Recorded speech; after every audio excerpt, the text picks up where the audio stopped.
आज हम constituents of क्या लेंगे, डिपॉजिटरी सिस्टम।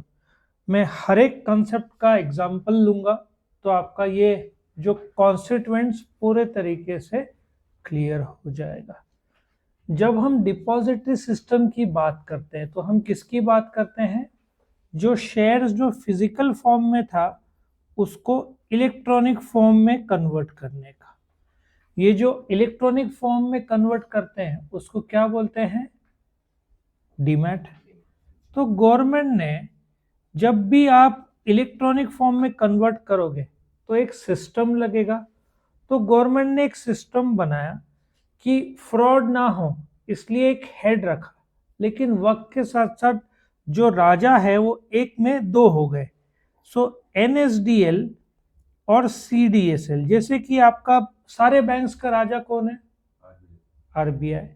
तो ये जो इलेक्ट्रॉनिक फॉर्म है जिसको हम डीमैट बोलते हैं, इसको हैंडल करने के लिए पूरे इंडिया में कितने डिपॉजिटरी बनाए गए? 2। उसके पहले डिपॉजिटरी एक्ट, ठीक है, डिपॉजिटरी एक्ट ऑफ 1996 बनाया गया। फिर एनएसडीएल सीडीएसएल आ गया। ये पूरे देश में एनएसडीएल और सीडीएसएल डीमैट अकाउंट को हैंडल करता है। प्राइमरली एनएसडीएल एनएससी का देखता है और सीडीएसएल बीएससी का देखता है, जिसमें से एनएसडीएल नंबर 1 है। आप जाएंगे इनके पास कि हमको अकाउंट खुलाना है तो ये लोग स्ट्रेट अवे बोलेंगे हमारे पास मत आओ, तुम वाया ब्रोकर, जैसे कि तुम आरबीआई में अकाउंट नहीं ओपन कर सकते, तुमको एसबीआई एचडीएफसी वहां पे जाना पड़ेगा।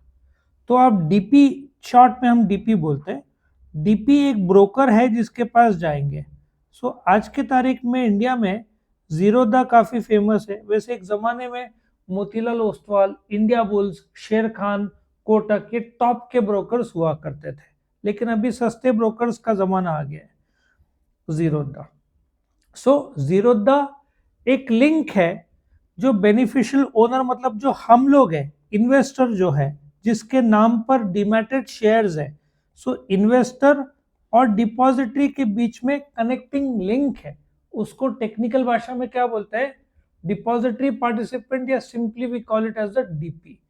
और जो कंपनी है, जैसे आपके पास रिलायंस इंडस्ट्रीज लिमिटेड के 100 शेयर्स है, ठीक है। सो आप बेनिफिशियल हुए 100 शेयर्स के, लेकिन वो इलेक्ट्रॉनिक फॉर्म में चाहिए तो डीमैट होगा। लेकिन इसका अकाउंट किसके पास होगा? एनएसडीएल। किसके थ्रू गए आप? डीपी के थ्रू गए। सो इस प्रकार से 4 कॉन्स्टिट्यूएंट्स है, हम इसको रीडिंग करते हैं। सो डिपॉजिटरी क्या है? सेंट्रल बैंक की तरह जो इलेक्ट्रॉनिक फॉर्म में जो शेयर्स रखते हैं उसका जो राजा, ठीक है। दूसरा, इट ऑल्सो प्रोवाइड्स अलग अलग जो बोलते हैं ना ट्रांजेक्शन्स, तुम सिर्फ इतना ही नहीं है, दूसरे ट्रांजेक्शन्स रिलेटेड टू सिक्योरिटीज भी ये लोग हैंडल करते हैं, ठीक है। इनकी जवाबदारी है कि safe keeping of the investor securities. अभी जैसे आप व्हाट्सएप देखा है ना, जब आप कॉल करते हो तो थर्ड पार्टी नहीं सुन सकता, वो आता है ना वर्ड्स उसमें। इसी प्रकार से आपको एक डीपी नंबर होगा, आपने बेचा तो आपके डीपी से जाएगा, आपने खरीदा तो आपके डीपी में आएगा। मिसमैच नहीं होता है क्योंकि हर एक डीपी अकाउंट का नंबर होता है, आपको वो नंबर पता होना चाहिए तो फ्रॉड नहीं होगा। There is no direct access to investor with the depository. मैंने क्या बोला? आप डिपॉजिटरी के पास डायरेक्ट नहीं जा सकते, आप किसके पास जाओगे? डीपी के पास, ठीक है। वो कंपनी और इन्वेस्टर के बीच में लिंक का काम करता है डिपॉजिटरी, ठीक है। यहाँ पे लिस्ट में दिया डिपॉजिटरी एक्ट है ना। मैंने एक सेबी एक्ट 1992 है, डिपॉजिटरी एक्ट इन्होंने बोला नहीं है, बट इट इज 1996, ठीक है। फिर डिपॉजिटरी पार्टिसिपेंट, ये क्या मैंने बोला? जो ब्रोकर्स है। डिपॉजिटरी पार्टिसिपेंट एजेंट है, डिपॉजिटरी के ब्रोकर्स है।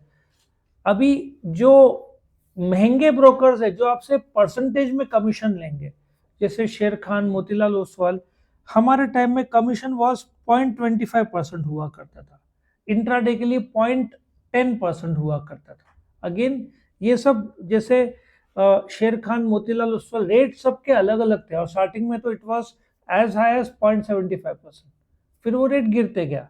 लेकिन अभी जमाना बदल गया है। अभी जैसे जीरोधा काफी फेमस है, वो जहां तक लास्ट मुझे पता है वो 20 रुपया पर ट्रांजेक्शन लेता था। अभी का मुझे देखना पड़ेगा कितना लेता है। आपका ट्रांजेक्शन लाखों भी करोड़ों में भी रहा ना, वो 20 रुपया पर ट्रांजेक्शन लेगा ना। लाख रुपए का आप 0.25 करोगे तो कितना होगा, आप हिसाब लगाओगे ना, तो it will be somewhere around 250 रुपया।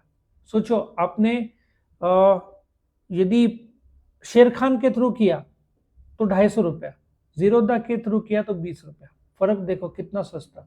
सो इसलिए जीरोधा एंजल ब्रोकिंग ग्रो, और अभी ऐसे भी है कि आप लमसम 3-4 हजार भर दो और आपको फिर ट्रांजेक्शन में भी नहीं लगेगा, ऐसे भी नवे आए हैं, ठीक है। दूसरा, DP is registered under the SEBI act. SEBI कौन है, जो स्टॉक एक्सचेंज को कंट्रोल रखता है, ठीक है, securities and exchange board of India बोलते हैं, उसका अलग से एक्ट है 1992। तीसरा, it is an intermediary appointed by depository. So depository के पास करीबन 14 से 15 करोड़ अकाउंट है, वो खुद हैंडल कैसे करेगा, तो उसने एजेंट्स, ये agents are nothing but brokers, ठीक है। ये लिंक है बिटवीन द डिपॉजिटरी और इन्वेस्टर, क्योंकि आप डायरेक्टली डिपॉजिटरी से कांटेक्ट नहीं करोगे, आप वाया डीपी जाओगे, ठीक है। It directly deals with customers, जैसे कि जब आप शेर खान में अकाउंट खोलते हो, आप ट्रांजैक्शन करते हो, तो आपने शाम को आपको फोन आएगा कि आपने इतने शेयर्स का खरीदा, इतने का बेचा, वो कंफर्मेशन देते हैं। जीरोधा वाले कंफर्मेशन नहीं देंगे, मेल आएगा आपको, लेकिन कंफर्मेशन जो कॉस्टली ब्रोकर्स है जिसका परसेंटेज ज्यादा है, वो लोग आपको फोन करेंगे। 3:30 बजे बाजार खत्म होता है, अराउंड 4-4:15 तक आपको फोन आ जाएगा कि आपका ये ट्रांजैक्शन हुआ है, प्लस ईमेल एसएमएस वो तो रहेगा ही रहेगा, ठीक है। It functions as a securities bank, ये डीमैट में मदद करते हैं डीपी, ठीक है। फिर और भी बहुत सारे हैं, इतना ज्यादा डालने की जरूरत नहीं। बोनस राइट सब करते हैं, डिविडेंड इंटरेस्ट का मदद करते हैं। सो ये किसके साथ काम करते हैं, ब्रोकर और बैंक्स और संस्थाएं और फॉरेन बैंक से सबके साथ। सो डीपी एक मिडिलमैन है बिटवीन डिपॉजिटरी और इन्वेस्टर, जिसको, क्योंकि बैंक्स के थ्रू पैसा आएगा, पहले चेक देना पड़ता था, अभी भी चेक दिया तो भी चलता है, लेकिन ऑनलाइन हो गया है, आप वाया ऑनलाइन ट्रांसफर कर सकते हो टू द डीपी, ठीक है। हर एक का अलग से अकाउंट होगा डीपी के पास, और डीपी का आइडेंटिफिकेशन नंबर होगा, डिपॉजिटरी का अलग आइडेंटिफिकेशन नंबर होगा। सो डीपी कैन हैव WRN 5625, ऐसा भी नंबर हो सकता है आपका, और डीमैट का अलग नंबर होगा। जैसे आपका फोन नंबर एक है, व्हाट्सएप सेम है, यहाँ पे आपका डीमैट का नंबर अलग होगा, और डीपी के पास जो आपका आइडेंटिफिकेशन कोड है वो अलग हो सकता है, ठीक है। बेनिफिशियल ओनर मतलब आप है जो इन्वेस्टर है, जिसने खरीदे हैं या बेचे हैं सिक्योरिटीज, बेनिफिशियल ओनर बोलते हैं, ठीक है। उसको सारे राइट्स, बेनिफिट्स और लायबिलिटीज लागू होते हैं। वो बोलते हैं ना, डीपी डिपॉजिटरी और डीपी का क्लाइंट है, हम लोग हैं जो अकाउंट खोलते हैं, ठीक है। हम डिमैट अकाउंट खोलते हैं विद द डीपी, जो वहां से जाता है डिपॉजिटरी के पास, और फिर आपको अकाउंट नंबर मिलता है। आप डिमैट 10 खुला कोई प्रॉब्लम नहीं, बट एनुअल चार्जेस शुरू हो जाते हैं, इसलिए बेटर है कि एक या दो, नॉर्मली एक ब्रोकर के पास एक अकाउंट खुलेगा, ये स्टैंडर्ड है। आपने 10 ब्रोकर हायर किए तो 10 सब ब्रोकर अपने अपने अलग से आपको डीमैट अकाउंट नंबर देंगे। सो बेनिफिशियल ओनर को एक यूनिक अकाउंट नंबर दिया जाएगा, वो आपका डीमैट अकाउंट नंबर होगा, वो डिपॉजिटरी से आएगा, वो अकाउंट नंबर में आपके शेयर्स आएंगे और जाएंगे। और फिर इश्योर कंपनी, जिसके शेयर्स आपने खरीदे हैं, बेचे हैं, और वो उसको अपना रजिस्टर्ड डिपॉजिटरी के साथ मेंटेन करना पड़ता है। सो इस डीमैट के खेल में कितने खिलाड़ी है, 4 खिलाड़ी है। कौन कौन से, ड्राइंग मैंने ऑलरेडी बता दिया है कौन कौन से हैं, डिपॉजिटरी, डीपी, बेनिफिशियल ओनर और इश्योर कंपनी। मेन तो इनका खेल है, ये तो हम लोग है, और ये सिर्फ एक कंपनी है जिसका आपने शेयर्स खरीदा है, दूसरा कंपनी खरीदा होगा तो दूसरे का वो आ जाएगा। सो मेन डिपॉजिटरी और डीपी, और तुम जिसके साथ डे टू डे बात करते हो दैट इज डीपी।